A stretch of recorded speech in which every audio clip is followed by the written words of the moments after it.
ज्ञानाञ्जनशलाकया चक्षुरुन्मिलितं येन तस्मै श्रीगुरवे नमः। नमो ॐ विष्णुपादाय कृष्णपृष्ठाय भूतले श्रीमते भक्तिवेदान्त स्वामिन् इति नामिने।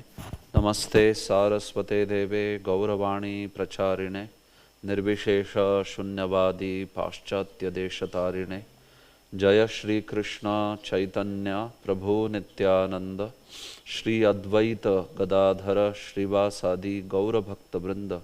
हरे कृष्णा कृष्णा कृष्णा हरे हरे, हरे Ram Ram Ram Hare Hare. Hare Krishna. So we started the concept of Karakam in last session, and we have taken a look at Karta, Karma, also Karanam. So you can see in this file, this is topic 3rd from the volume 1 of Enjoyable Sanskrit Grammar. You can see with reference to an action, there are factors which are directly related to the action. Factors related to the action is known as Karaka. Or you can say, like I gave the definition also, that the role that a word plays pertaining to action is known as Karaka. Factor or role, it's fine, anything. Karakas are 6 in number. So total there are 6 Karakas, meaning the words, the Subantas can play these 6 different kind of roles. See, they can be Karta, meaning agent of an action. They can be Karma, meaning object of an action. They can be Karanam, instrument of an action. They can be Sampradanam, recipient or beneficiary of an action. Apadanam, origin of action. Adhikaranam, locus of action. Locus meaning the place, or locus meaning the, it has basically, it can mean place or time, that is called locus. Support, locus standi as we say. So, based on how a thing or person is related to a given action, the status of one of the Karakas can be given to it. Right? Karak and Vibhakti are independent concepts, they are not intrinsically connected. So we will come back to this portion later. You can see, Karta, with reference to a given action, the agent or subject, both mean the same. The one who does the action gets a technical name Karta. Alright? Clear? One who does the action is Karta. So, Karta is the primary factor related to the action. Karta, primary factor, he is the one who does the action. Secondary factors are like instruments and all that, but primary factor is Karta. Like he sees the elephant, Saha Gajam Pashyati. So in this statement, naturally, who is the Karta? Saha, he. Saha, I mean basically here she has only written English, so I am saying in Sanskrit also. Saha, Saha Gajam Pashyati. With reference to the action of seeing, he is Karta, Saha. Very nice. They see the elephant. Te Gajam Pashyanti. So in this case, what is the Karta? Te Gajam Pashyanti. Te, they, like, meaning te meaning they. Te, the meaning of te is they, like that. Devadatta falls. Devadattaha patati. Devadattaha patati. In this statement, who is the subject? You are getting? Devadatta. Because you have to ask the question to the action who. So, Devadatta patati. You ask the question, who falls? Devadatta falls. That's your Karta, like that. Now, interestingly, note in this statement, Devadatta Patati, is there any karma? There is no karma, you know. So, in Sanskrita, you can have the verbs or the actions which may or may not have karma. It's not that every time there will be a karma. No, it depends upon what kind of action it is. If the action is akarmaka, then there is no karma. If action is sakarmaka, then there is karma. See, this concept is very important. It will come ahead, but I am just giving a heads up here. Sakarmaka.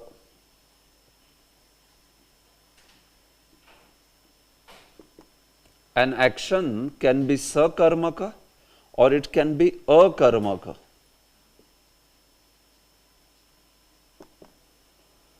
Usually you understand this, whenever this sa comes in Sanskrita, sa means along with, like that. That's how sa is, you know. Sa means along with that. Like if you say sahitam, sanatha. Sanatha means one who has a master. What would be the opposite of sanatha? Anatha. Anatha means orphan, without a master. So typically a means no in Sanskrit, not there. So akarmaka and sakarmaka. So akarmaka means that action which does not have karma. There is no karma only, that action is devoid of karma. And sakarmaka means that action which has typically a karma.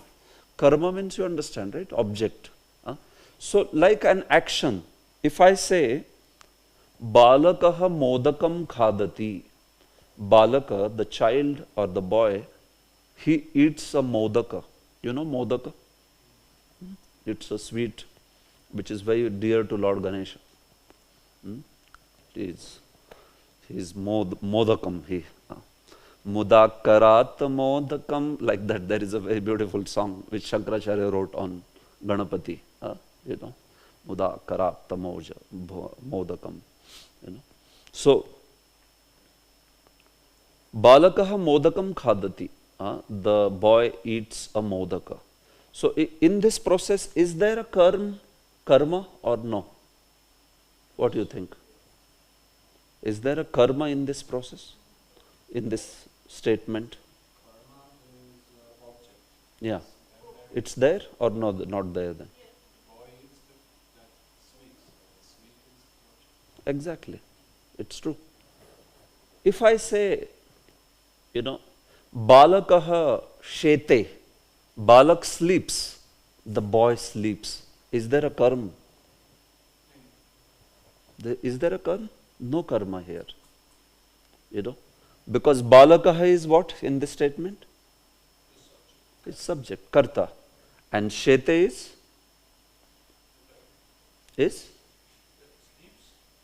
sleeps. Yeah, it means sleeps. So what it is? It's action. So what it is called in our language?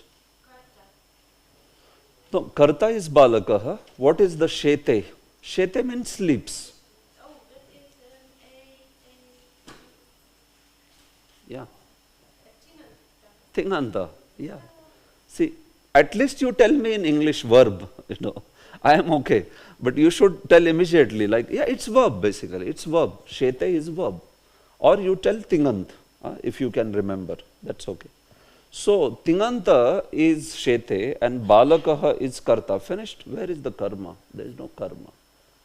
Because the process of sleeping, no, it doesn't have an object. So, we will see in the future when we will study verbs, verbs sometimes they will not have an object at all. Like a process like falling, patati, someone falls. What is the object in it? No, there is nothing like object. He falls, that's it, you know. There is nothing like he is doing that process on somebody. No, he himself is the object which is falling. He or she, whatever, like that. So, some some particular verbs in Sanskrit, they are like that. If you see akarmaka, there is some list of verbs like that which are akarmaka. And the rest of them are sakarmaka, like all these other verbs. So, Devadatta falls, Devadatta is karta in this.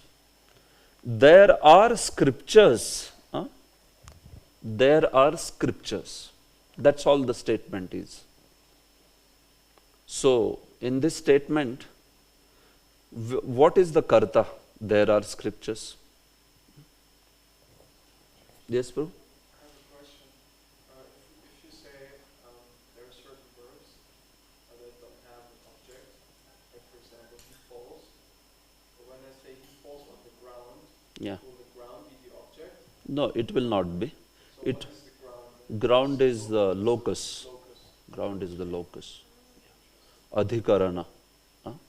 Seventh one. Yes. It's coming. The sixth one. Adhikaran. Sixth one. Sorry, not seventh. So that is it. There are scriptures. Yeah. So Shastraha Santi. That's it. That's the statement. Shastraha Santi. There are scriptures. So in this statement, the scriptures becomes your karta. Ke santi, you will say, who are there or what are there? Shastras are there. That's it. That is, you got your subject. This way. There are scriptures. So all this is basically karta. So you can see the karta can be in this way recognized in different ways, like that. So if I say that, if I have a statement, suppose now, Bhaktaha Krishnaya Naivedyam Samarpayati, this statement. What does it mean? A devotee offers bhoga to the Supreme Lord. So in this statement, Bhaktaha Krishnaya, a devotee unto Krishna, Naivedyam, offers the Naivedya or bhoga, Samarpayati. He offers it. So in this statement, who would be the karta, Mataji? Bhakta, very nice. That's right. What would be the karma here, Julian? Naivedyam, very nice. What would be the action here? Tingantam? Offers. Samarpayati. And then this fourth one is Sampradana. We are coming to that now. Like that. So you understand? So this way, whenever Sanskrit statements, shlokas are there, no? The traditional analysis begins by understanding what is the Kriya Padam, meaning Tinganta, what is the Karta, what is the Karma. See, this is how it begins. This is very important. Any shloka you start analyzing, first you have to analyze what is Karta, what is Karma, what is Kriya Padam, meaning Tingandam. This process of analyzing a shloka's Karta, Karma, Kriya is known as Anvaya. You have heard this word? Anvaya. Anvaya. So you can note it. Anvaya means you can take a verse and then you analyze its subject, object, verb, see what are the adjectives for each one of them and put them in a proper order. That's called as Anvaya. Yes, Prabhu. Am I wrong, or is the second sentence a bit brutal? What is that second statement? The second sentence, it says, the king kills a boy with an arrow. The king kills a boy with an arrow. Yeah. Am I correct? Yeah, you are right. Poor boy. Yes. You know who was the king killed a boy? Dasharath. Dasharath killed the Shravan Kumar, right? That's how he got the curse. So that is the king. Yeah. Yes, bro. When we are analyzing, we are doing avyaya. Anvaya. Excuse me. Yeah, it is there. Sure, I'm going to teach you how to do Anvaya. Always Anvaya begins by first catching the verb. You have to begin with the verb. The first thing that you'll look in a shloka is what is the verb? And then you start the process of analyzing further. So, now once you understand verb, how that verb will denote you the vachanam of karta and the purusha of karta, all that will be clear by just looking at the verb. But yes, you begin with a verb. Verb is the most important thing in any statement. Tinganta. Yeah, tinganta. Sorry, what means Anvaya? Oh, you have to listen. Don't do like this. Yeah. Analysis. So, similar to analysis of letters, like analysis of say. No. Anyone else wants to tell what is Anvaya? You heard what did I say? Anvaya means, yes. Analysis of a statement, meaning you have to identify what is the Yeah. karma. Very nice. Yes. So this is it, Prabhu. Anvaya means you recognize in that statement what is karta, what is karma, what is kriya padam in that verse. Okay. And then something also goes along with karta karma. We have to identify. They are known as adjectives. So they are also there. It will come. But basically Anvaya means in a shloka you clearly see what is karta, what is karma, what is kriya padam. That's it. And this is very important because in shloka what happens? Your karta, karma, kriya pad could be in any order, no? I showed you yesterday. In a shloka, your verb can come in the beginning or in the end or whatever. So when you straighten it out, meaning you take the first karta, then you take karma, then you put kriya padam. That is called anvaya. This way. Understand? Yeah? Kriya is action. Kriya or tingantam, that is all action.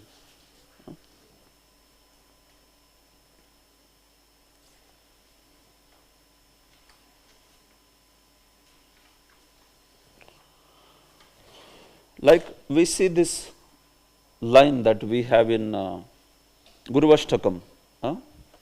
See this 9th one. Okay, otherwise I'll show you here.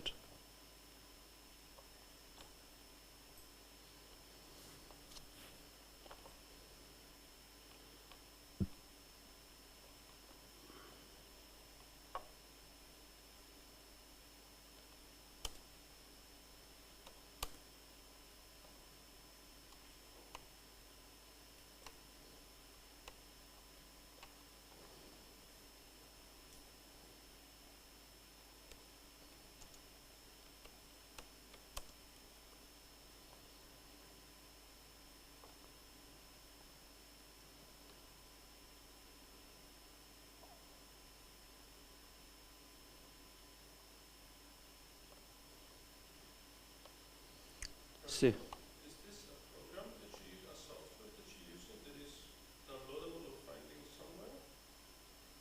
somewhere? This I am using Bhaktivedanta Vedabase Folio. Yeah. You don't use Vedabase? Yes, we use only online, but there is this one as well. Yeah, this is downloadable. Yeah. Downloadable there in database? Yeah, it's there. So. Yeah. No, here, see, this search has, like, it's very advanced. Yeah, we have, like, spent hours understanding all the features. So, string search, if you want to just put exact statement, string, so you can search it. You can you can locate only a verse. You can make a search only within the text, not, purport. Just text it will search. It will search only in the synonyms, only in the translation, only in the purport. Advanced query, it will search for combination of those words if you put advanced query. So all these like super sophisticated searches. So anything is there, usually we would get it in like 10 seconds. You just know how to search it. This. So Veda base is like too good, meaning folio. It's very quick, everything. Yeah, it should be there, downloadable. It's there in internet, you can see. Otherwise you can take from me, whatever. Yeah, Bhaktivedanta Veda base. You have, Mataji? You have, right? Oh, very good, actually. Especially for writing your open book and all, it will be like so quick. You just search, you will get. How many times Prabhupada used pandemonium? Suppose you want to say pandemonium, that's a word. Prabhupada uses gold rush pandemonium. So you just put pandemonium and search in purports. All those purports in all his books where he has used pandemonium will come. So immediately, it's like that. So Veda base is like very useful. You can use this tool. Okay. So see this line, Vande Guroho Shri Charana Ravindam. Vande Guroho Shri Charana Ravindam means I offer obeisances to the lotus feet of Guru. Now this is the line. In this, can you tell me what is the verb Tingant? Vande. Very good. Vande is the Tingant here. And it has been placed in the front. You can see. Instead of saying I offer obeisances, it is first is offer. Like that. So that is because Sanskrit, as I said, you can have statements, karta, karma, kriya anywhere in the order like that. Acha. Okay. As soon as you say Vande, no Prabhu, you will be learning it now. As soon as you say Vande, it shows you who is the subject of this particular action of offering obeisances. Sanskrit is like that. As soon as I say Vande, it gives me two informations.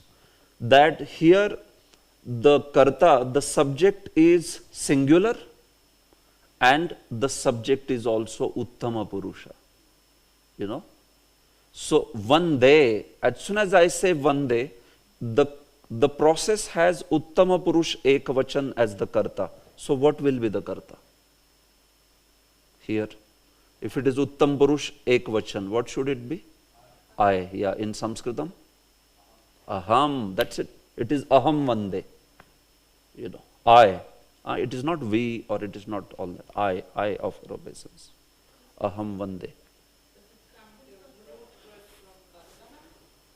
The root, there is root dhatu called as Vanda. It becomes Vande. So whenever you say Vande, no Prabhu, it is like clear. Meaning, that's how, why it's clear, because I know Vande, Vande means it is first. So we have to get to know about these root forms and then it will be very clear. So as soon as I say Vande, Vande Shri Charana Ravindam, Vande Mataram, Vande Pitaram, Vande Bhrataram, Vande whatever. Vande means I offer, I bow down, like that. What do I bow down? I bow down to the land, motherland, Vande Mataram. Mataram means mother. Vande Pitaram, I bow down to my father. Vande Bhrataram, I bow down to my brother. Here Vande Shri Charana Ravindam. Here it means I bow down to the lotus feet. Whose lotus feet? That word is also there. Guroho. Guru's lotus feet. I bow down to the lotus feet of Shri Guru. Like that. That is what it is saying. So if I were to tell you, please do the anvaya of this particular statement. Not the whole verse. I'm not getting into that. That will be little, you have some time for that. I'm just saying, just do Anvaya of this much, you know. So what you will do is, first you will put the subject, then you will put the object, then you will put the verb. That is called as Anvaya, you know. So here, if you begin, what will be the first word that you will put? Yeah? Aham, yes. What will be the second word? Guroho, very nice. Third word? Vande or? See, I. Then next is, you put the karma. So what is the karma here? Shri Charana Ravindam is the karma, no? You know? Right? See, you have to understand, I offer obeisances to Guru's lotus feet. In this statement, what is the subject? I. And what is the object? Lotus feet. Lotus feet primarily. Now, whose lotus feet is additional information? But you have to first understand what is the object itself. Object is lotus feet. That's it. So Guru is actually Sambandha. You know, it's coming. Guru is called Sambandha. Whose Guru? Kasya Shri Charana Arvindam, we will say. Kasya, whose? So that is some additional information about that Charana Ravindam. But basically, Shri Charana Ravindam is the karma here. That's it.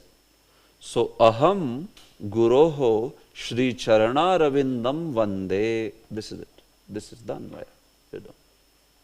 We think that Guroho Shri Charana Ravindam is the object, karma? Yeah, Shri Charana Ravindam is the object. So it cannot be both Guroho Shri Charana Ravindam together because they are Guru's lotus feet. Yeah. But that's what. When you define in Sanskrit, no, it will precisely ask for. See, it can be Guru's lotus feet. It can be, senior Vaishnava's lotus feet. It can be. So, primarily, the object means you just zoom into that last thing. What is that it is being offered obeisances to? Lotus feet. Now, whose is another factor called as Sambandha, which gives you additional more information about that karma. That is whose, like that. But primarily, like I'll tell one more, if I say,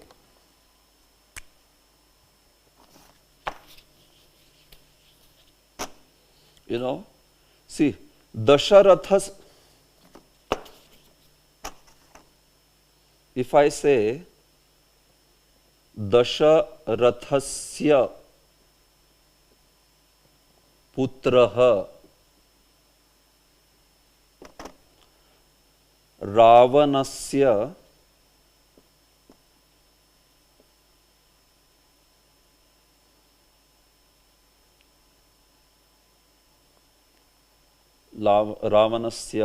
sevakam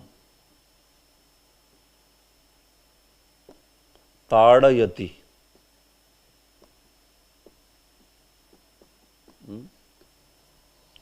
Dasharathasya putraha Ravanasya sevakam tadayati. This is a statement. Any guess what it means?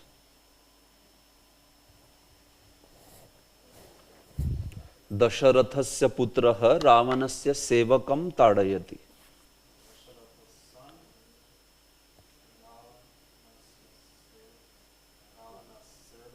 Servant. And what is tadayati? Okay. The son of Dasharatha punishes or beats up, punishes the servant of Ravana. The son of Dasharatha. Now, if I give you this statement, when I say to you the subject, you have to find out that one word, what is the subject over there. There is additional information about that subject, but you have to find what is that one word which is the subject.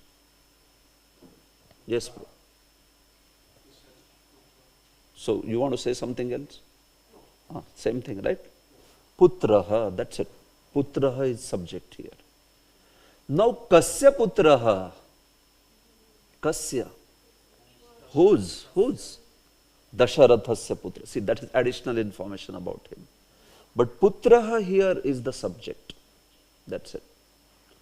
And Dasharathasya is a sambandha. It is something called as sambandha, shashti, meaning it gives you additional information. Actually, son, but whose son? Dasharatha's son. Okay, that's fine. Okay. Otherwise, putraha is the subject here. Similarly, what is the karma over here? Brian, Prabhu?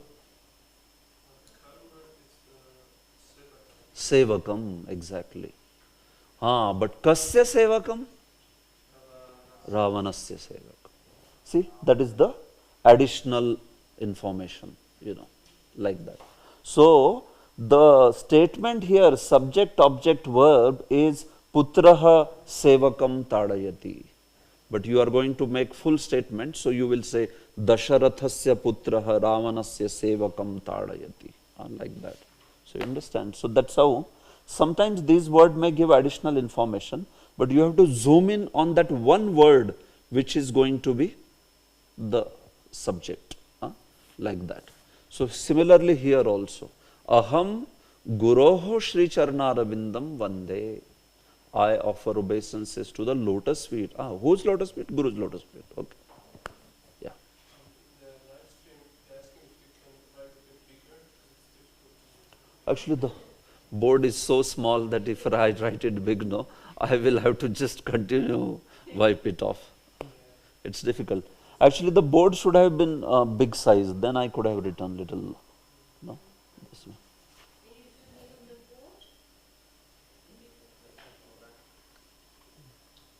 Or maybe the camera has to be little close, right?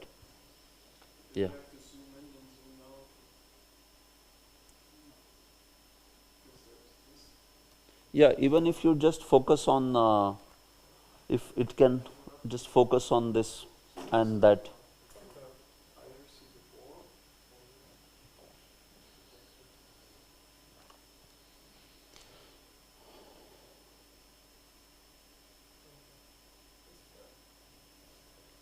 Let's see if it works. So, this is how you can understand that this karta, karma, kriya, they are there. Okay.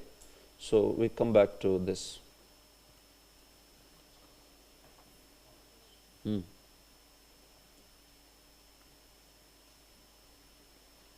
Yes, Prabhu, ask. The question is why we are doing Anvaya. Why we are doing Anvaya? Yeah. We are doing Anvaya because in the shloka, the karta, karma, kriya is in any order, no?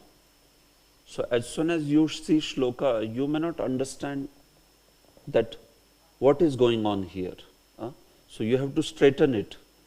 See, if it was a Sanskrit statement, shloka, then it was okay. But it's not a Sanskrit statement. In that, you will find your verb is in the beginning and karta is in the end, karma is somewhere, this whole thing, no? So, if you have to understand, see, like if I say to you some statement like, it's in the forest, boy, raspberries. If I say, it's in the forest, boy, raspberries. What will you do? First you will process within the mind, right? Boy eats raspberries in the forest. This is the statement, like that. Imagine now I add 20 more words to it.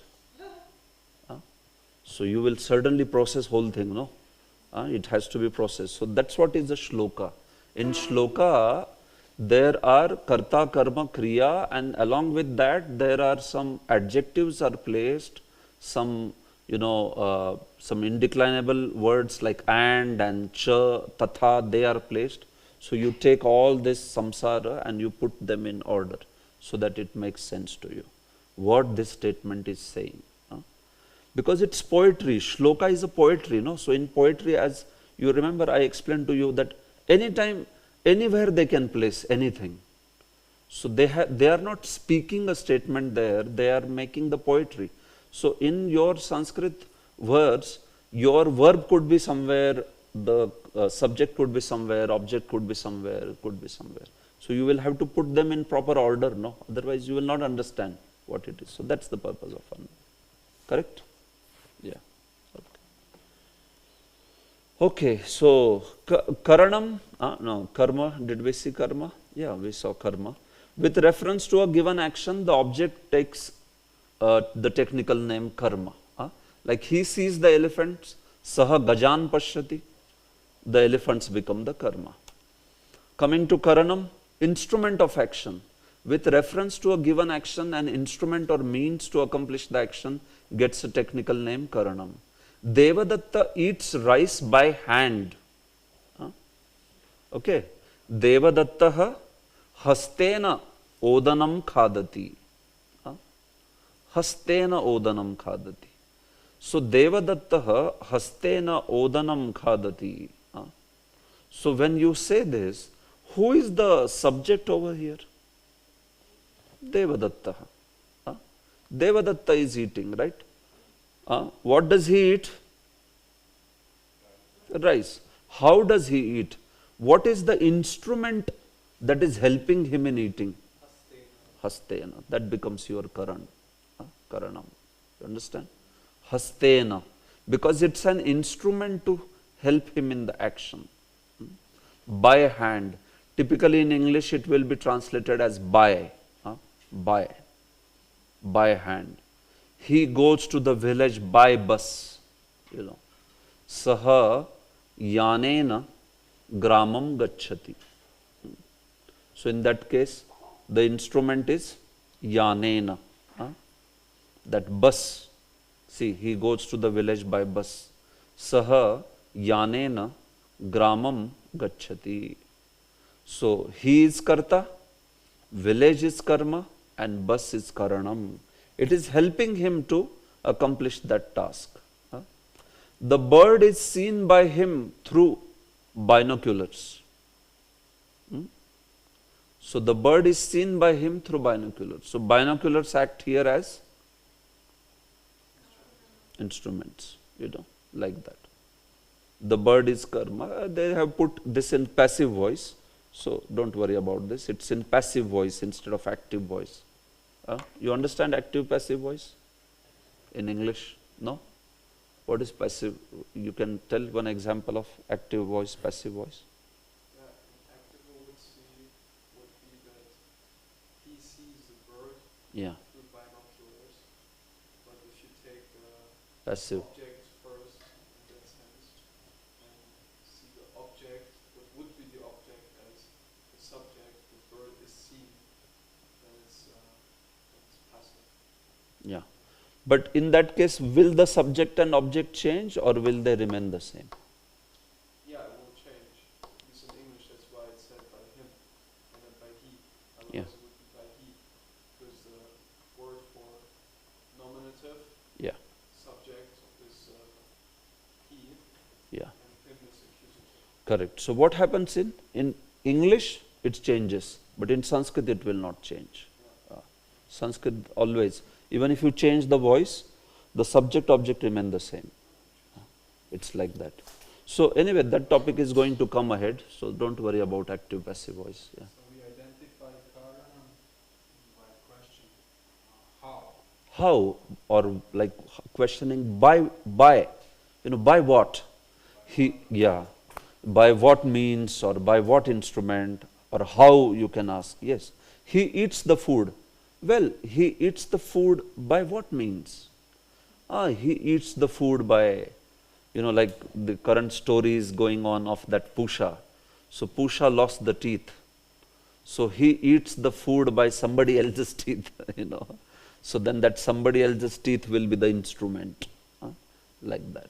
Because he cannot eat himself. So he has to eat through someone else. So here the instrument is through binoculars or through hand or whatever. Like that. Like I write. How am I writing? This is called as lekhani in Sanskrit. Aham lekhanya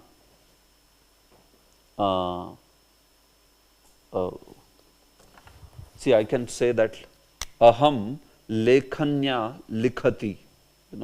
I write by a pen. So that lekhanya becomes instrument. Aham is karta, likhati is write. Likhati is singandam. Okay. So that is karanam, instrument. Now this is also one very important fourth one.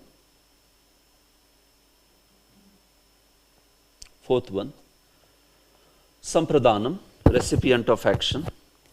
So whenever there is a process of giving, so one who becomes the beneficiary, that person is called as sampradanam. The beneficiary or the recipient, see, that recipient which the agent wants to connect with the object of the action of giving gets a technical name, sampradanam. What does that mean? See, this particular sampradana, this fourth karaka, it comes in picture only when there is some process of giving. Sampradana.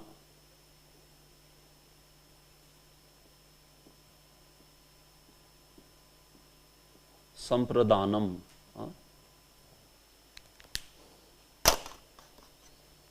Sampradanam. Okay. So, as soon as you say sampradanam, you can see in this statement this pradhanam is there. Pradhanam. You have heard this word pradhanam. Danam means giving, or pradhanam means giving. So, sampradhanam. So, whenever there is the process of giving, that time this particular sampradhanam karak will come in picture. It will come only in picture where some process of giving is being done. So, like suppose Krishna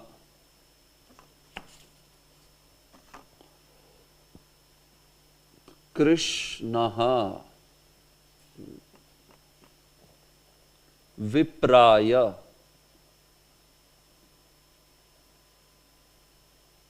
dhanam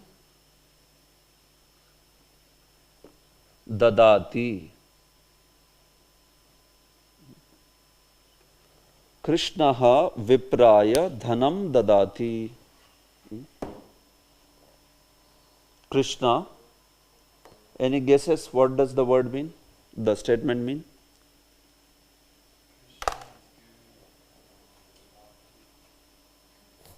Yes? Krishna gives money to the state. Yeah. To the Vipra, Brahmana. Yeah. Vipra is a Brahman. Vipra, Veda Pathat Bhaved Vipro. Right? You know that verse? Okay. Yes.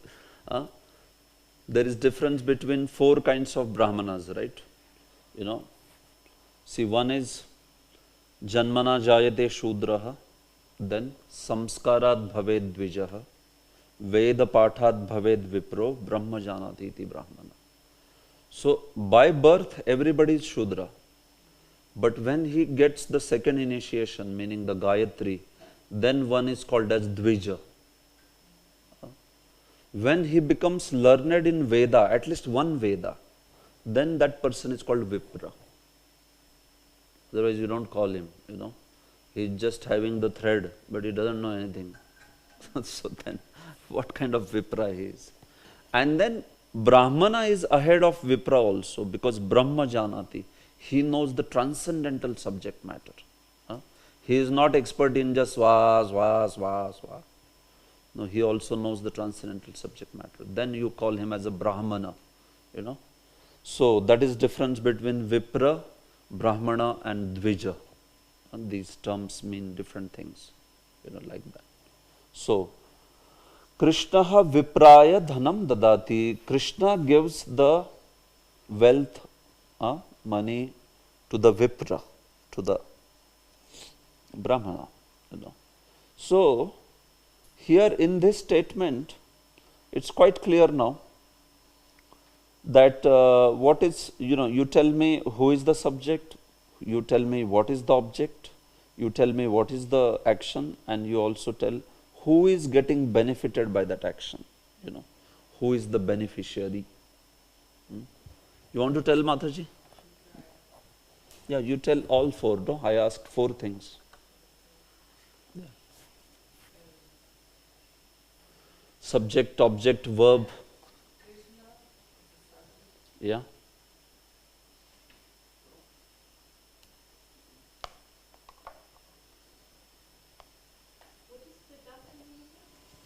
Gives. Yeah. Gives. Okay, anyone else? Yeah, you Krishna is the Mataji? object. Yeah? Okay, you're going. Going there. Krishna is the object. Krishna is object? No, sorry, subject. Krishna is subject, okay. Vipraya is the object. Beneficiary. Vipra is beneficiary.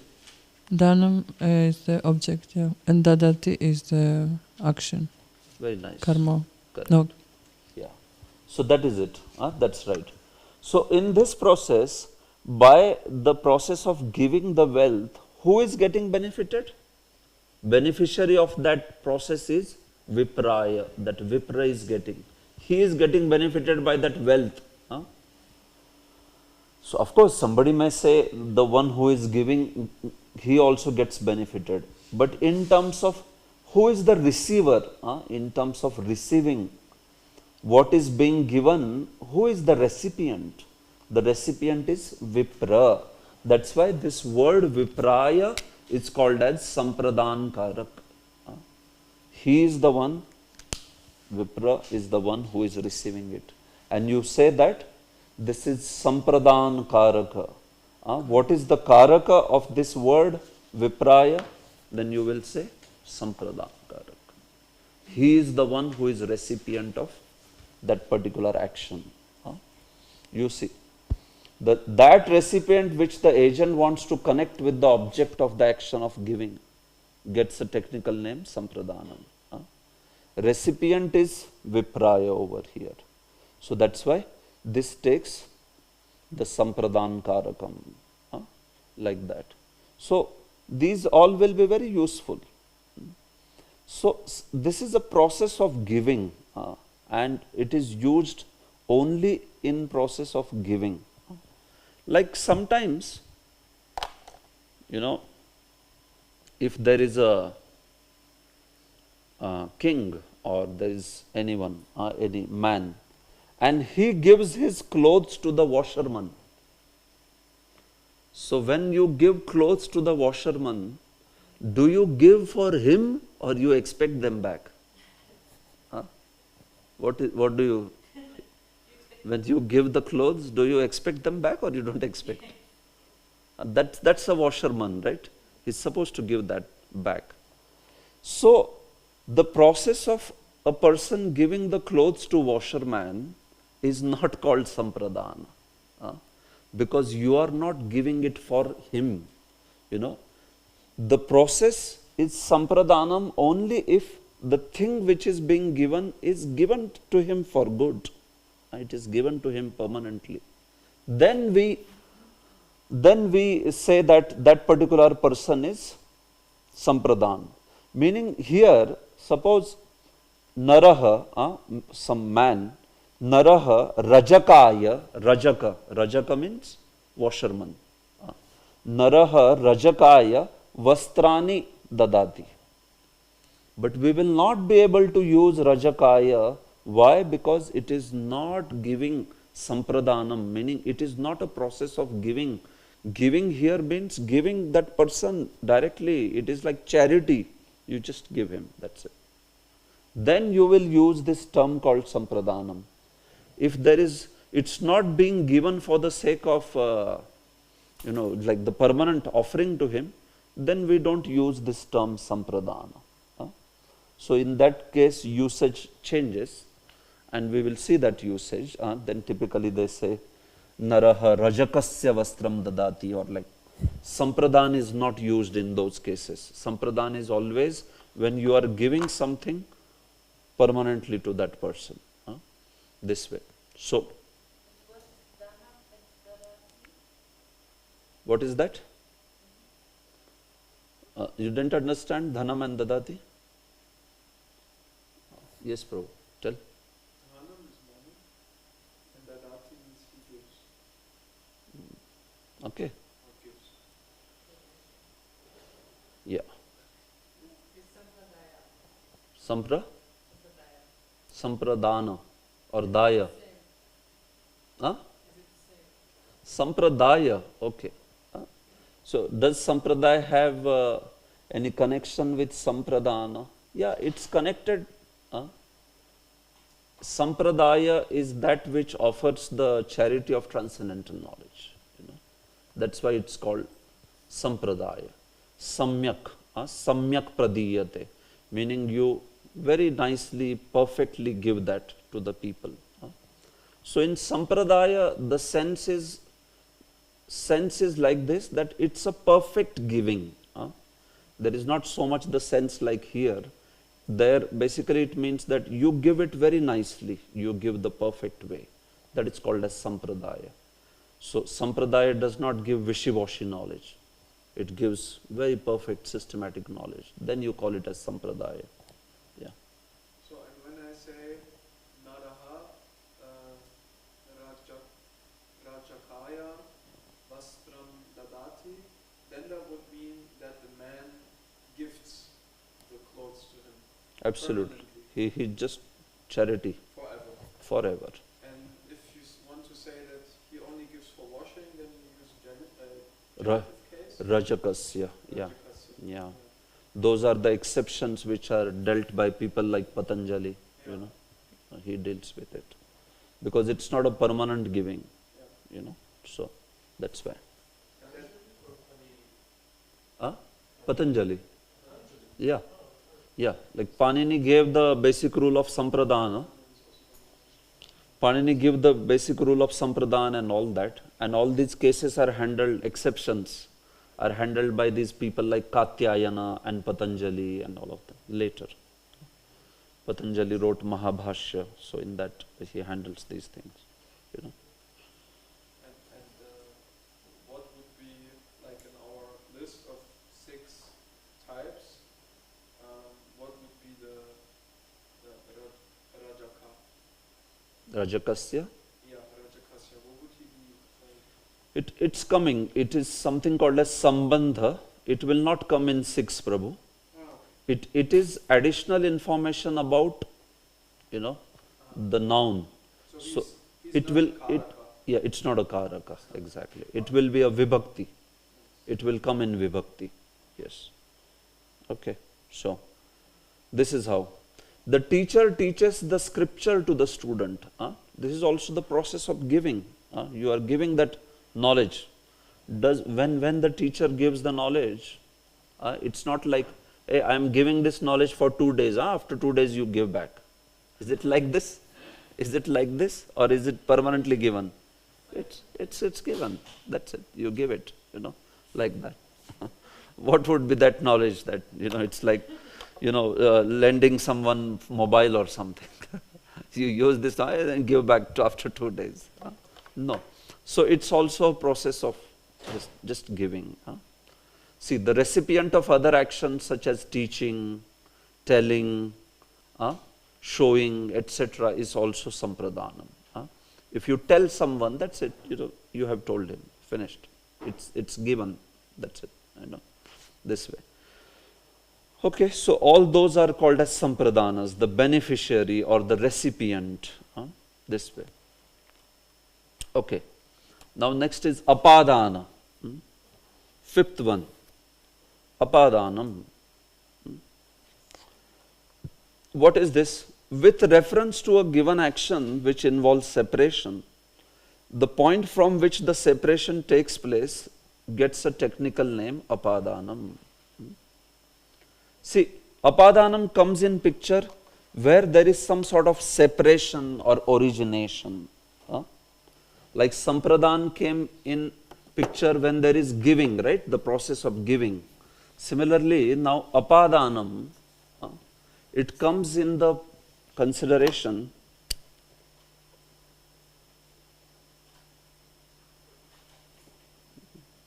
Apadanam, it comes in consideration when there is some sort of separation of one thing from another. Separation, or it can also be origination of one thing from another. Like, see, my hand is there, and from my hand, this pen falls down. If it falls down like this, so what has happened? There is a separation between my hand and the pen, right? You understand this or no? So, this process in which there is some separation, it can be anything. Like the tree is there, and from tree, the leaves are falling. So the leaf is falling from the tree. There is separation between the tree and between the leaf. So when there is this sort of separation or origination, the point from which the separation takes place, that thing is called as apadan karak. So if a tree is there, a leaf falls from the tree. So leaf is falling from the tree. So in this case, what is stationary? The tree is stationary, and that from that stationary tree, the leaf is falling down. So that stationary thing, or the point from which the separation takes place, the leaf was there and leaf fell down. So the point from which this tree is apadan karak. It is called as apadan karak. It is basically takes the karaka as apadanam. Like you see, an apple falls from the tree. So with reference to action of falling, apple is the karta, but the tree is apadanam. See, vrikshat parnani patanti. Vrikshat. From the tree, the leaves are falling. The leaves are falling from the tree. So, in this particular statement, like an apple falls from the tree or the leaves fall from the tree, the stationary object, the object from which there is separation, that object takes the karaka as apadanam. Like that. So that's how this apadanam is there. It's very useful actually. It will come if you will, once I will start showing you the usages in Bhagavad Gita, then it will become very clear to you. Oh, okay, this is how it works. Something coming from another, or something getting separated from another, like that it works, So apadanam is that. The stationary point, or the point from which the separation takes place, like that. So here, if we keep, whatever, like basically, if there is Himalaya, the mountain Himalaya, and Ganges is coming from the mountain Himalaya. So you will say Himalayat Ganga avatarati. Ganga avatarati. Ganga comes down. Where does she come down? Himalayat, from Himalaya. So there is Himalaya, and from there Ganges is coming down. So when you say this, Himalayat Ganga avatarati, in this statement, will you be able to tell me what is karta, what is verb? All three basically words, what are they? You can tell Himalayat Ganga avatarati. In this statement, what are these three? You want to tell? Avatarati is verb. Yeah. Himalaya is from what? Himalayat Ganga avatarati. Himalaya is karma, and Ganga is karta. Two are right. Two are right. Ganga and avatarati. What about Himalayat? Apadana. Yeah. See, Himalayat is apadana, no? There is separation. From Himalaya, Ganga is getting separated and coming down. That water of Ganges is coming down. So that's why Himalayat here is actually apadan. Like that. Yes, Mataji. Okay. So you want to make a statement like that? So when you are using a statement like that, assuming that you want to make a statement like that, so then you will say that, Vaikuntha lokat jivaha patati, like that. So then Vaikuntha lokat jivaha patati. So jiva is what here? Jiva means living entity. Yeah, what is jiva here? Yeah? Why it should be sampradhan? No. She said subject. Subject. Oh, did you say subject? Oh, okay. I heard sampradhan. Subject. So that's right. Subject. Yeah. Subject. Jivaha. What is the verb? Mataji, what is the verb? Patati. And Vaikuntha lokat. What is that karaka? Apadan karaka. That's it. So that's right. You say then, no problem. Golok, you say then you have to say Golok Dhamnaha, because that word is Dhaman, yeah, Dhamnaha, that way. Yes, Prabhu. So, apadana is separation process from the object. Yeah. Yeah? Yeah. Separation. So, the separation from what object separation is happening, that object takes up the apadan karak, Yes, Mataji. Milk from the cow? Yes. So when you are milking a cow, when that milk is coming from cow's udders, stana, so then you can use that. Yes. Stanat dugdham patati. So then that becomes apadan over there. It need not be. It how you want to use, that depends. Yeah?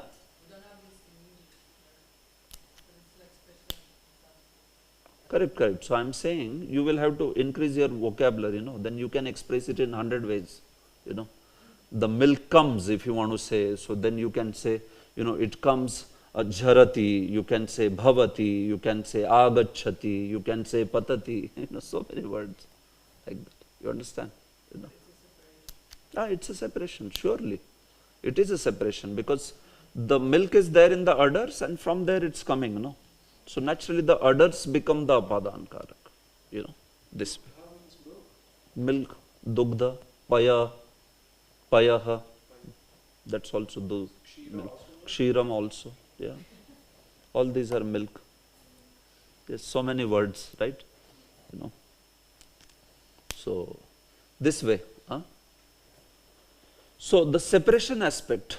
Now, interesting example grammarians have given is, Devadatta falls from a running horse. This is interesting now, See, you said that if the object gets separated from the object, then the object is called as apadan karak. So that object is usually stationary. But now Devadatta, he was riding on a horse and horse was also running, and naturally Devadatta is sitting on the horse, so he is also moving. And then from moving horse he fell down. So will that horse take apadan karak or not? Yes, you see there, it is there. Yes, it will take. So, in connection to the falling Devadatta, that horse is stationary. It's relative motion, right? You understand? Relative motion it is. In fact, the statements go very interesting. Devadatta falls from a running horse riding on a falling wall. The wall on which he was riding, there was one wall of the castle, and on which he was riding, and then the wall was only falling. And then on that the horse was also running, and from there Devadatta fell down. So now what happens? Who takes apadan in whose case? In reference to Devadatta, the horse takes the apadan, and in reference to horse, Who takes the? Wall takes the apadan. It's like that. You see? It's this way. Huh? Like that. So, you will say, Patatah kudyat, dhavatah ashvat, devadattah patati. Patatah kudyat, from a falling wall. Dhavatah ashvat, meaning the horse was running on a falling wall. And from there, Devadatta fell down. Like that. So then, one takes the apadan in reference to the another. This way. Like that. So typically these words are like this, Ashvat, Gajat, Ashvat, Vrikshat, all this. See, in Bhagavad Gita, very famous example, Kamat krodho bhijayate, Krodhat bhavati sammoha, Sammohat smriti vibhrama. One is originating from another, right? So, Kamat krodho bhijayate.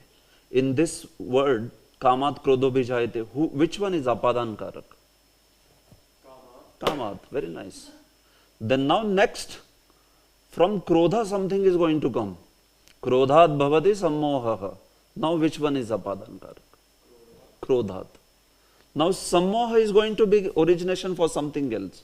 Sammohat smriti vibhramaha. So which one is the apadan karak now? Sammohat smriti vibhrama. It's little difficult for you all to process. You take some time. Maybe I have to show you, then See, this is the verse.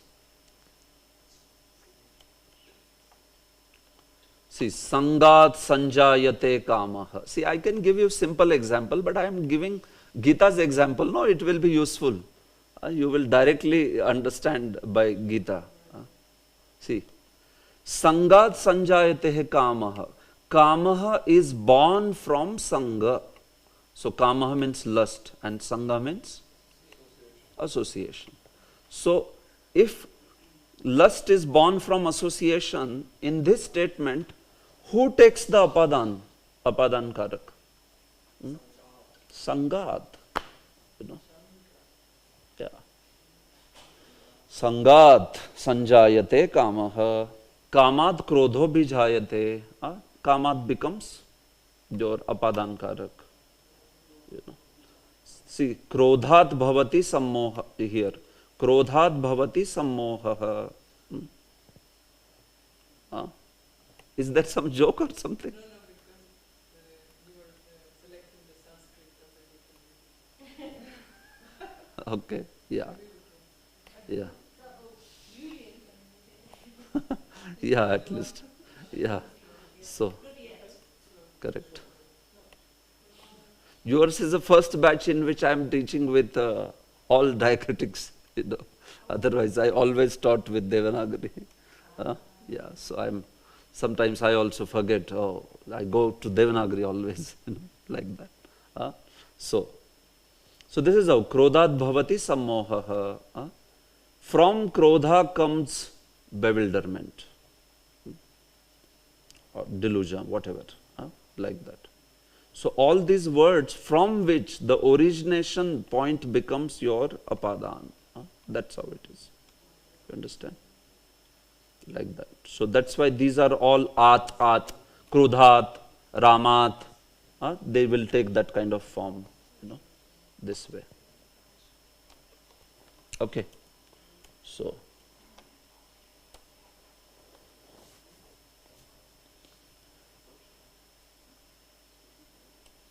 Yeah, you have a question, Mataji? Yes. Would you please recommend us some workable dictionary? See, I can recommend a dictionary, but my point is, what is your plan with dictionary? Are you going to every day memorize 10 words from dictionary? Why not? Why not? It will not work. No. It won't work, yeah. Sometimes if you look up, if you find something, Yeah, and then you understand maybe a few words, but you don't know this word, then you look up. yeah, Or if you want to write a sentence, yeah. and you know, okay, I know Nrupa and I know Vastra, but I don't know what means girl, for example, then I go to dictionary and I look up girl. Yeah, exactly. Yeah. So the Sanskrit dictionary, so you need basically English to Sanskrit. Huh? Or do you need Sanskrit to English? So I mean, usually those who are Sanskrit students, they will use Sanskrit to English instead of the other way, English to Sanskrit. So if you need English to Sanskrit, maybe you search it. I have English to Sanskrit, which I can share, no problem. Yeah, but the way to improve vocabulary is by reading. You read Gita and you see if you can remember those words. Like if you are regularly reading Gita, then these words like krodha, sammoha, these should be like, you should be aware of these words. These are quite popular words. Kama, krodha, papa, sammoha, these sort of words, this way, like that. There is one vocabulary builder in Sanskrita. I'll suggest you that, So, if you wish that Sanskrit vocabulary builder, it is a very nice book from one sanskritfromhome.com, one site.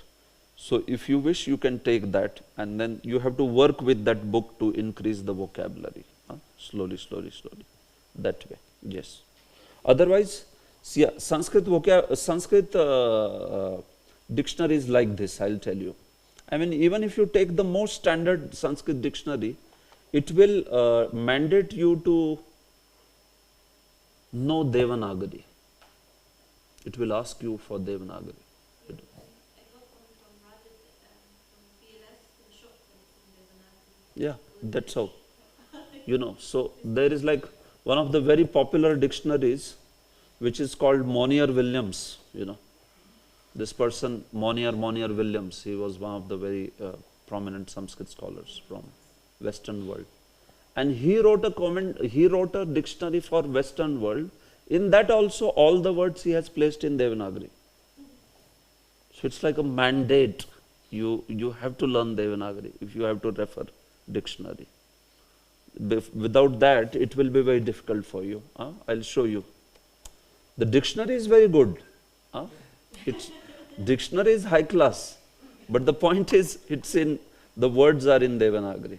You cannot read unless you know Devanagari. Yeah, that's right, Mataji. It's the trick. Yeah. And I'm saying this is like even by Western authors, they wrote like this. See, now I'm showing you dictionary. Tailini, this word is tailini, means the wick of a lamp. But you have to be able to read this tailini. See this word Tailangaha, of a country, the modern Telangana or Karnataka. Take another word. Like, see, what does this word Padavi mean? Padavi. It comes in Bhagavatam many times. See.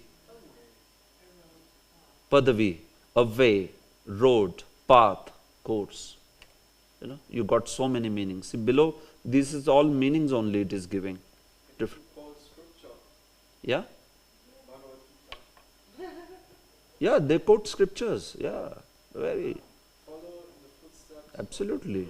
They will give you so much of insight in that word, no? Very much. So it's like one of the best dictionaries, this one. This is by one V.S. Apte. He is a very good Sanskrit scholar. So dictionary means, it's like, yeah, if you can recognize Devanagari, then you should use dictionary very much. See, payas, payaha means water or milk or semen, food, vital spirit, all, so many meanings you can see of paya.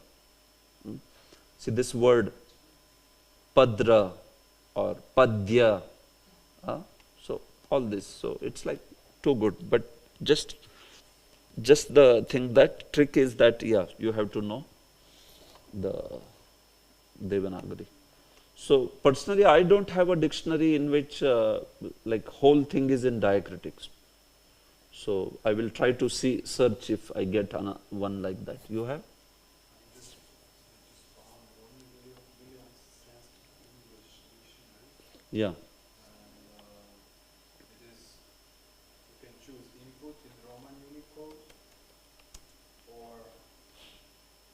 SLP1, E10, Devanagari, or it's online. So, it's good. And then, yeah, I wrote Padya and it came out. It came out?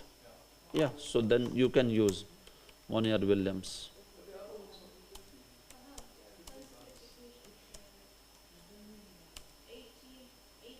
Yeah, he's a very old person, meaning he was very prominent Sanskrit scholar, you know.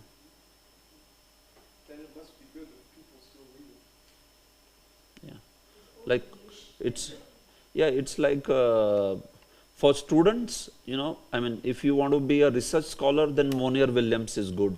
If you want to be a student, then Aptes is good. Huh? V.S. Apte, the one which I showed. Sometimes Monier Williams, just to look at one word, it may take you some 8-9 minutes. So much is what to do. Like, it may happen like that. Huh? This, so many entries he may give that way. Yeah, but basically anything is fine. I mean, you know, you just need to use it. Only thing is, yeah, for vocabulary, the best way to improve is by reading, you know. You start reading Sanskrit, note down the words you are stuck up, memorize them. That's how it will be useful, you know, this way. What is that?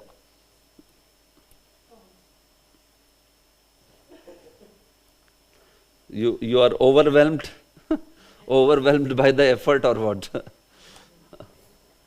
Okay, we will complete this with Adhikaranam. Yeah. Okay. Last one. Locus of action. This is sixth one. Yeah. So, with reference to a given action, a locus of karta or karma in terms of desha, kala, vishaya gets a technical name called adhikaranam.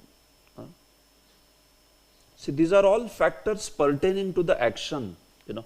Hey, pay heed, pay attention. If you ask me something which you missed because of, you know, chatting between yourself, so that I don't appreciate that. So please pay heed, you know. Otherwise, you know, you should not ask me again, Prabhu, what did you say exactly?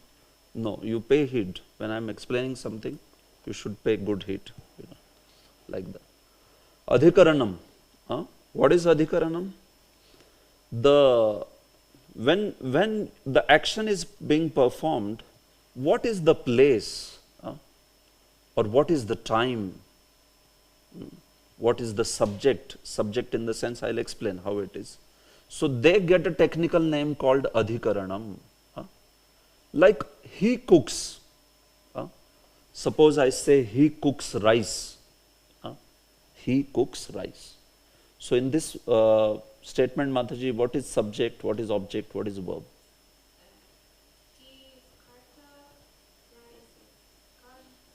Very nice. Cooks is the verb, and then I say in the kitchen, so that becomes the place, right? So that becomes the adhikaranam. This way. He cooks in the kitchen. Saha tandulan pakashalayam pachati. Saha pakashalayam tandulan pachati. He cooks the rice in kitchen. You know, pakashala. Kitchen in Sanskrit is known as pakashala. You know, pakashala, or yeah, there are other words also, but yeah, pakashala is the simple one. You know, like that. There are other words like mahanas and all. So, saha pakashalayam tandulan pachati. He cooks the rice in pakashala.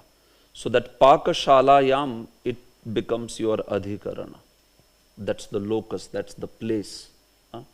Like that. Like the previous example also we were thinking about. That, you know, he falls. Saha patati.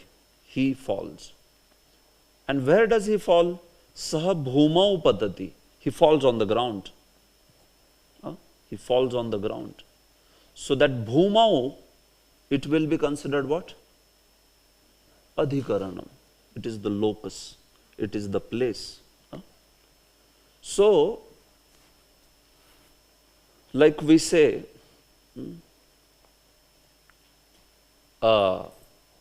Kurukshetre Pandavaha Kauravaha cha Yudhyanti. Kurukshetre Pandavaha Kauravaha cha Yudhyanti. In Kurukshetra, the Pandavas and Kauravas, they fight. So, Prabhu, in this, what will be the subject? I mean, Karta, Karma, Kriya, what will? Karta will be Pandavas and Kauravas. Very nice. Karma is object.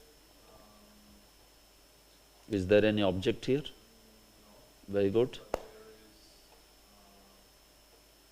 but there is Tingantam is there, yes. Yudhyanti, fighting, yeah. and then there will be Adi, Adhikaranam, yeah. is the place of action.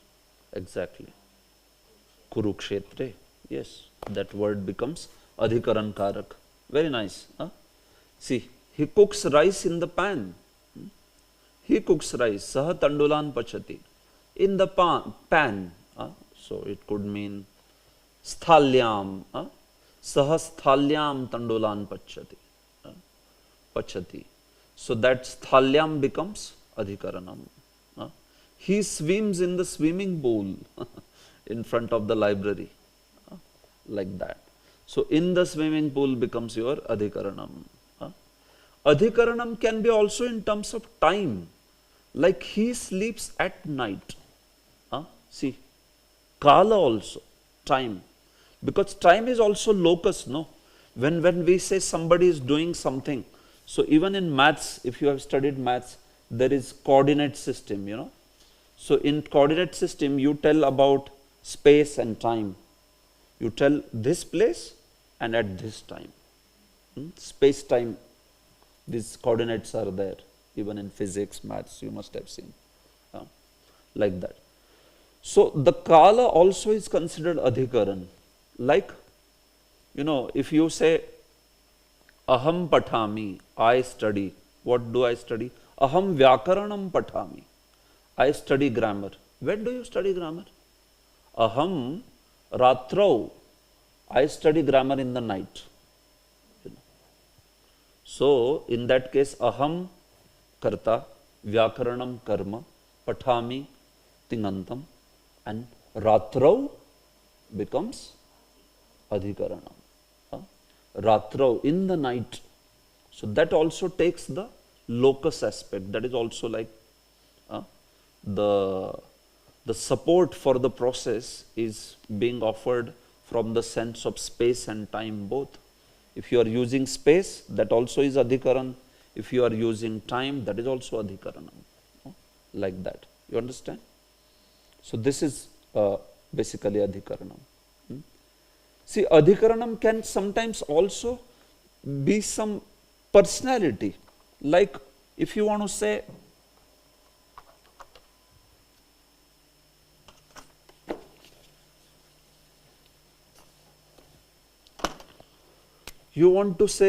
tasya bhaktihi rame asti. See, now this is a statement. Tasya bhaktihi rame asti. So, in this statement, can you recognize what is the subject?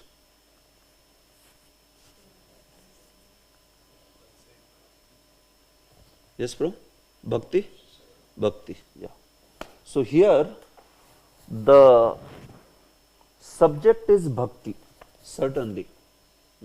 What is the verb, Prabhu? Asti, very nice. Bhakti asti. Bhakti is there. Kasya bhakti? Whose bhakti? Kasya. Meaning, about whose bhakti we are talking about. So that is tasya. No, that is tasya. His bhakti is what we are talking about. His bhakti is there, but where is that bhakti? Meaning, what is the locus of that bhakti? What is that bhakti founded in? It's founded in Rama, Rame. So Rama becomes the shelter of that, of his bhakti. It's basically the locus. It is where that bhakti is lying, Rama's lotus feet or Rama. So tasya bhakti Rame asti. So in this case, Rame becomes Vishaya, like that. So sometimes adhikaranam can be also a personality, depending on where those emotions are being, reposed. Krishna matirastu. You have heard this? Krishna matirastu. Lord Chaitanya, whenever somebody would offer him obeisances, he would say, Krishna matirastu. So what does this phrase mean? Krishna mati astu.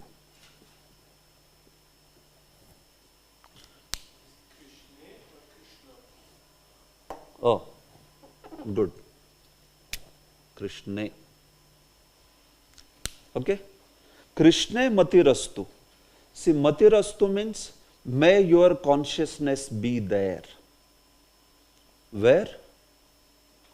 In Krishna, So now in this statement, matihi or matir, basically that matir it has become because of sandhi. It is matihi. Matihi is the subject. Astu is the verb. And where should that mati reside? What should be the locus of that mati? Krishna. Krishna should be the locus. So Krishna here becomes adhikaranam. It is known as Vishaya adhikaranam.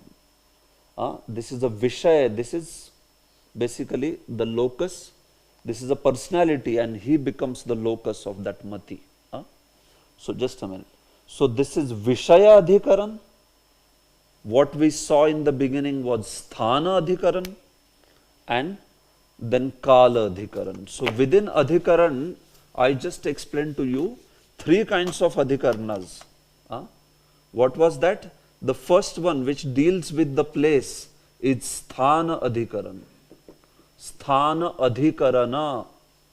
These are subtypes within adhikaran. Sthana means place. Kala means time. And finally, Vishaya means a thing or object, like here we saw Ramachandra or somebody like that. So these are the three kinds of loci. Locus in plural becomes loci. Like that. Yes, Prabhu, what is the question? Can you give the translation of the second sentence? Tasya bhakti rame asti? Tasya bhakti rame asti means his devotion is there in Rama. His devotion is there at Rama, at the feet of Rama. So bhakti is technically seen karma. Bhakti is karta here. Yeah. And tasya is just giving some additional information. Whose bhakti? No, it is actually sambandha.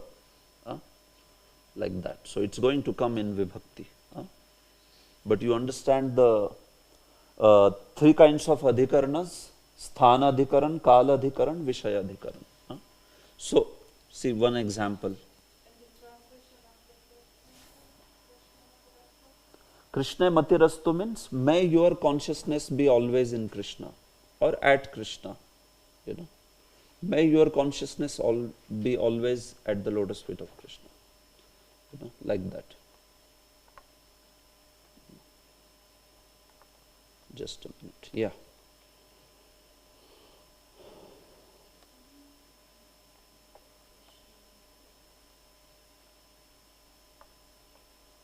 Okay. I don't have statements here. No problem. Yes, Prabhu.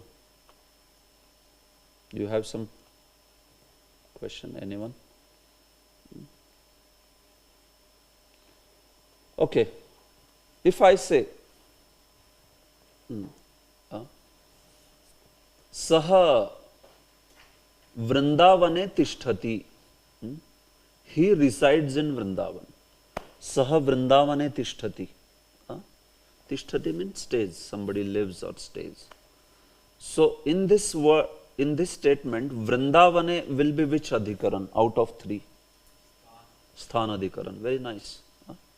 Okay? Yes, sthana adhikaran. Aham pratah kale japam karomi. Aham pratah kale kim karomi? Japam karomi. So in this statement, Prabhu, what would be pratah kale? Yes, time. That's true. Kala adhikaran. Pratah kale. Pratah kale means in the morning. Sayam kale means in the evening. So you can say pratah kale. Pratah kale aham, aham uttisthami. The teacher who taught us Sambhashanam used to tell me the morning schedule, So then it's aham, aham nidratah uttisthami, anantaram aham danta dhavanam karomi, anantaram aham snanam karomi, anantaram aham vastra paridhanam karomi, anantaram aham devalayam gacchami. Devalayam means mandiram, yes. Tatra, Bhagavatah darshanam karomi. There I say, I take the darshanam. Anantaram, aham upavishami, I sit down. Aham nama japam karomi. I chant the holy names like that. Nama japam karomi. Nama jape kinchit nidram api karomi. In the chanting, I am also sleeping sometimes little bit like that, right? So basically, so he would ask us, tell me the whole schedule of your people in morning. So then like this you make statements, simple statements, and you learn to speak that way. So pratah kalam, Prabhu, pratah kale, morning, sayam kale, evening, like that. And if you want to say afternoon, then you say madhyane. Madhyana kale, or you say madhyane. Yes, Prabhu. What means kinchit? Kinchit means little bit. Little bit. Yeah, that's kinchit. It's madhyana. Yeah. See, it is pratah. It is sayam. And then third one is madhyana.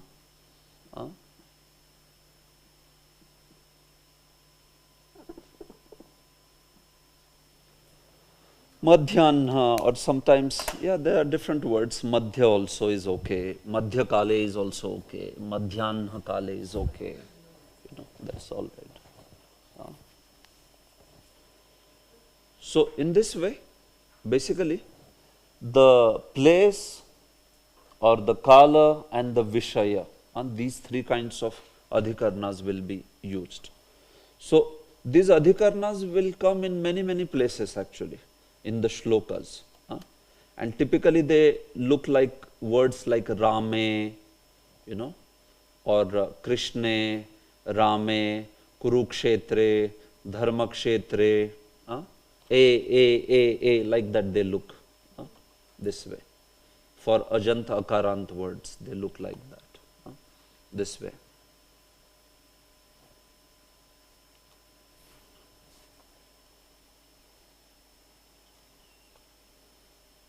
See, Vede Ramayane Chaiva. I'll show you this verse. Yeah, good. Now you can see. Vede Ramayane Chaiva Purane Bharate Tatha Adau Ante Cha Madhye Cha Harihi Sarvatra Giyate. This is quite popular verse from Mahabharata. It's there at multiple Shastras, but Madhvacharya quotes this verse very much. So you see, Vede, just like Rame means in Ram, Vede, what would it mean? In the Veda. Ramayane, in Ramayan. Purane, in Puranas. Bharate, in Mahabharata. So in Veda, in Ramayana, in Puranas, in Bharatas, Adau, Adau means in the beginning, Ante means in the end, Madhye, in the middle, Harihi Sarvatra Giyate, only Lord Hari is sung everywhere. See, so simple meaning. Harihi Sarvatra Giyate, Hari is only being sung everywhere. So, point is, even if you take Ramayana, Puranas, Mahabharata, everywhere it is Lord Hari's glory, right? It's just that you have to know which aspect is being focused, like that. So, but it's all glory of Supreme Lord everywhere, this way. So, that's why it is quoted. So, here, Vede, Ramayane, Purane, these are all what? These are all Vishaya Adhikaranas. Vishay. They are not Sthana. Neither they are Kala. They are Vishaya, the objects or things, So Veda or Ramayana, like that. So in this way, these adhikarnas are there. So even in Gita's first verse, right? First verse itself, you will see the adhikaran. What is the adhikaran? Dharma kshetre kurukshetre samaveta yuyusavaha mamakaha pandavaschaiva kimak kurvata sanjaya. Now I am going to ask you something, In this statement, there is one verb. What is that? Akurvata. Akurvata. What did they do? So, did do. Basically, did. Akurvat means did. Kim akurvat. What? What did, they do? So, that they is basically what? Mamakaha Pandavaha. Mamakaha Pandavaha cha kim akurvat. So, statement is like this. My sons and sons of Pandu, what did they do? Basically. So, in this statement, Mamakaha Pandavaha cha kim akurvat. The verb is akurvat. What is the subject? What is the subject? Mamakaha Pandavaha kim akurvat. Yeah? Yeah, only Pandavas, not the Mamaka. Both. Mamakaha Pandava cha. That's why cha means and. Cha means and, remember. So, my sons and Pandu's sons. What did they do? Kim akurvat. That kim becomes karma over here. And this whole thing is happening where? Dharma kshetre, kurukshetre. What would that be? Sthana adhikarana. Yeah, sthana adhikarana. So, that's how it is, Dharma kshetre, kurukshetre becomes your sthana adhikarana. So, any word in Sanskrita, when you see, you have to see whether it is karta or whether it is karma, whether it is karana, whether it is sampradana, whether it is apadana, whether it is adhikarana. Like that. So, by practice, slowly, you will start understanding it. See, when I am showing directly the examples of Gita, if you understand, okay. Even if you don't understand, no problem. Because I am already showing you PhD subject. That way. So, it's like Prabhupada would say, if you are aim for a rhino, then you will get a rabbit. Like that. Like I am showing you right now Gita shlokas. The typical teachers in the schools or colleges or outside, they will not show you Gita for 6 months. They will only show you small statements. Balakah modakam khadati, saha vidyalayam gacchati. They will not show you Gita at all. Because they want to make sure that, the student is not scared. Oh, I learnt everything and I am not getting anything in Gita. See, but for us, final our purpose is to come in Gita and all. And even if you get something in Gita, just 1 or 2 things, then I feel that you will gain some confidence that yes, I am understanding what it is. At least karta karma I am understanding. The rest of the words we have to learn yet. And there is kridanta, there is many things we have to learn. But the point is, for us, these simple statements like balaka modakam khadati, ramaha vanam gacchati, that's okay. You can learn slowly, I'm okay, all right. But examples which I'm going to show will be directly from Gita or Bhagavatam, so that, it becomes relevant to us. It's not just something which we are just learning for the sake of some basic learning. No. Finally, we want to come to Shastra only. So, if you can see in Shastra and you understand, oh, this is karta, this is karma, kriya, it will give you a great joy, because you will start understanding in the original language, this way. So, original language, if you understand, that joy is different only when you understand shloka in its original language. How Krishna has spoken it, that you understand, like that, this way.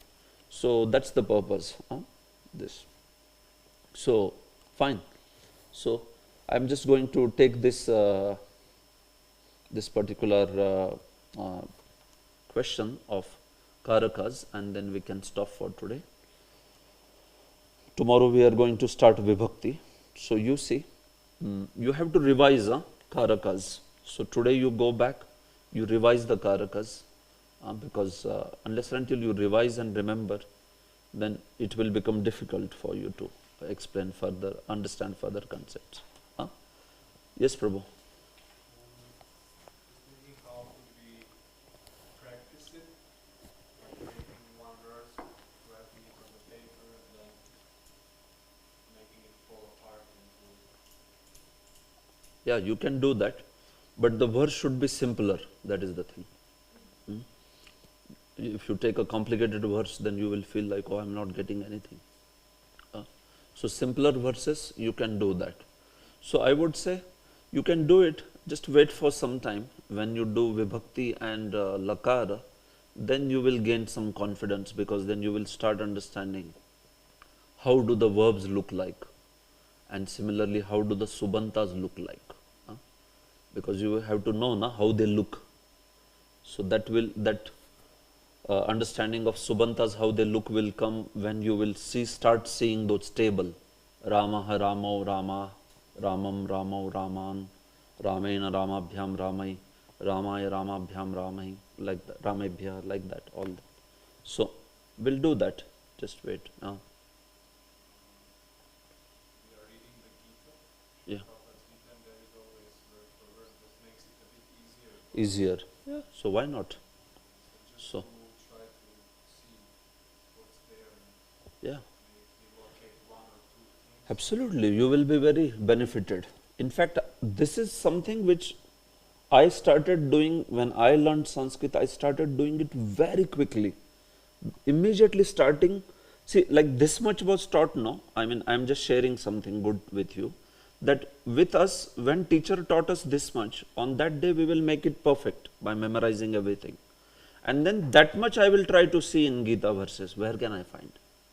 And that much will be spotted immediately. Oh, okay, I understood. This is Rame. Rame means this is, Adhikaranam. This means in Rama. Kurukshetra, this means in Kurukshetra. I understand, like that. So, if you can make that kind of habit, no, in looking in shlokas and trying to figure out what it is, decode it, it's very good. You will learn very quickly Shastra then. Otherwise, sometimes I have seen some grammar students, they are just cramming, but they don't apply it. When it comes to shloka, it's like Greek and Latin again. Although he knows what is Tingant, what is Subant, but he is not able to recognize, because that kind of brain is not applied. It's like even in maths, it's like mathematics. You may know the formula, but did you apply the formula to solve the sum? Sometimes students, they never apply the formula in solving the sums, and they know all the formula, but they cannot solve the sum because they never applied it there. So similarly, whatever you learn, no, start seeing, go through Prabhupada's word to word, and by that, do you recognize what it is? Like that. Little bit you will recognize. Then it's good actually, it's a good habit, you should cultivate that habit. By that you will learn very quickly many things. And you can ask anybody who knows, you can ask, did I understand correctly? Is this the karta here? Is this the karma here?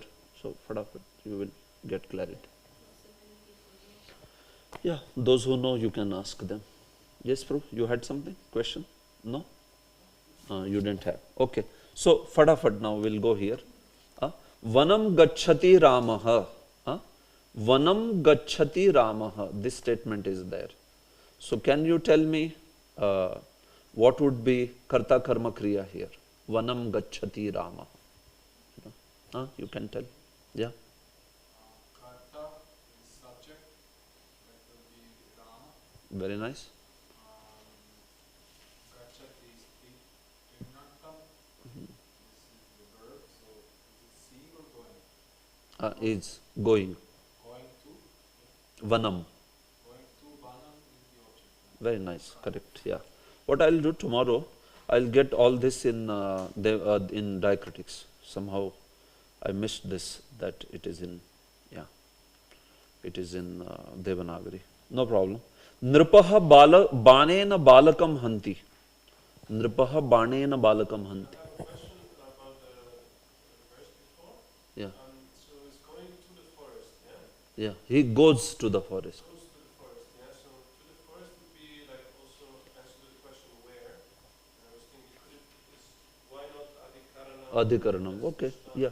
Good question. Yes. Why not Adhikaranam? So basically, Prabhu, it is like this, that here the going is the action. So he goes. Now when we say goes, if the action is going, that action of going is going to, the action of going is basically having an object to be reached by that process of going. So that's how the gramam or the vanam, the forest, becomes the object, like that. If the statement would have been like this, that Ramaha vane vasati, Rama resides in the forest. So you see, then it becomes adhikaranam. But because it is a process of going, so from one place to another place he is going. And at the end of going, what he achieves is that vana. So that's how it becomes object. Yeah. Wouldn't the same count also for when he falls on the ground? Yeah. Because then falling has also this goal of on the ground. Yeah. So in that sense it would be the same as going to the forest. Correct, correct. No, but how it is, see, falling is not exactly the goal. Why? Because, see, when he is there, that land or that bhumi, whatever you have, when he is falling, that time also he is on the land only. The land is considered like that universal locus. See, he may fall from a distance, at some distance, and then he falls to the process of land, bhumi. But that patati, the process patati, is akarmak. It doesn't have a karma, that particular process. So that's why, because it doesn't have karma, so bhumo there will mean adhikaranam. It will not mean something like this. See, going, that whole process of going is from here he is going and reaching to another place. So the whole going becomes an action.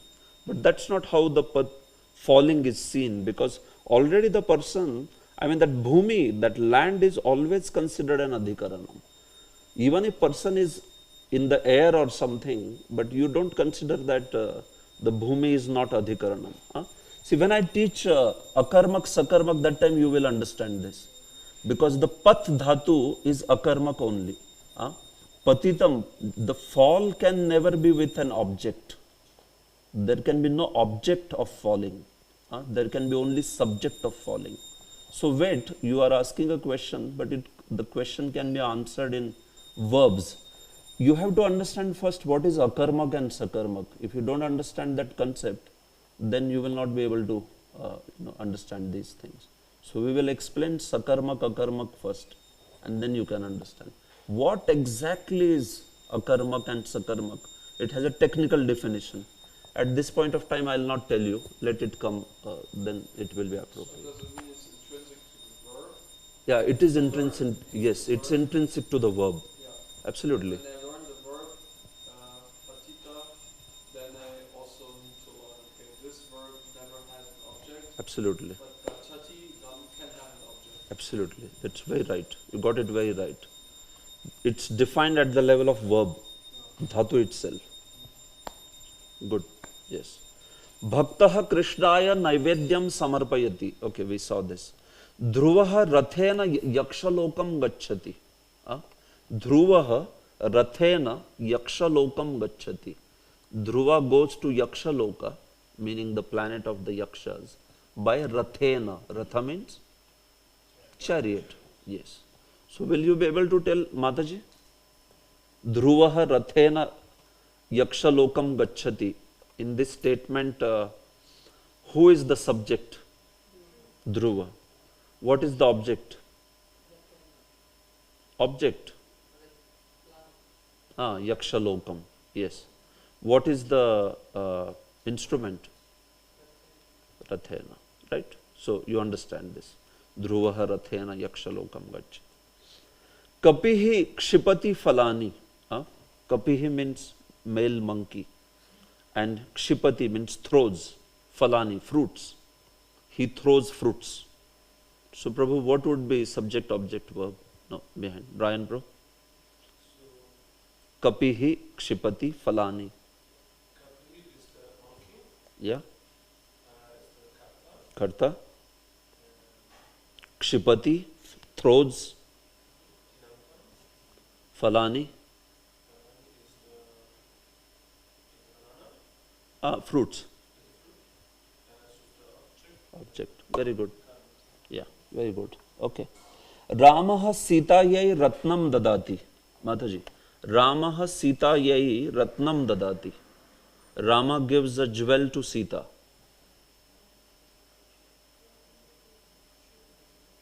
So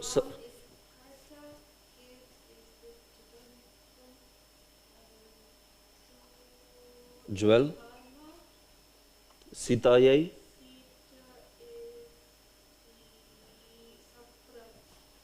Sampra. Very nice. Sampradhanam. Very good. Yeah. Krishna karnena api sarvam pashyati. Krishna karnena api sarvam pashyati. Krishna sees everything even through ears. Karnena api sarvam pashyati. So, Vrindaranya Gopal Prabhu. Krishna karnena api sarvam pashyati. What is the subject, object, verb, whatever? Krishna is the subject. Then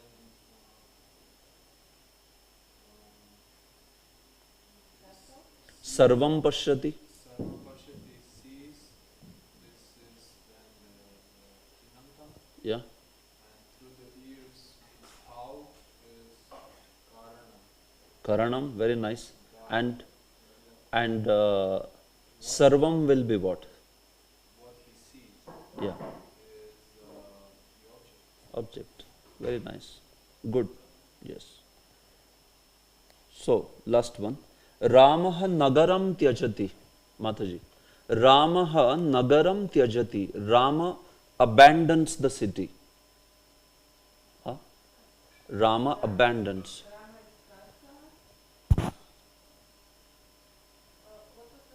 Abandons. He gives up. Yeah. And he abandons the city. Very nice. Okay. So like this. The process of going is karma? The process of going is action, no? Yeah, it's karma. No. Action it is. Verb, Tingandam. All right. Srila Prabhupada ki jai. Hare Krishna. No, I mean, what process of giving? So,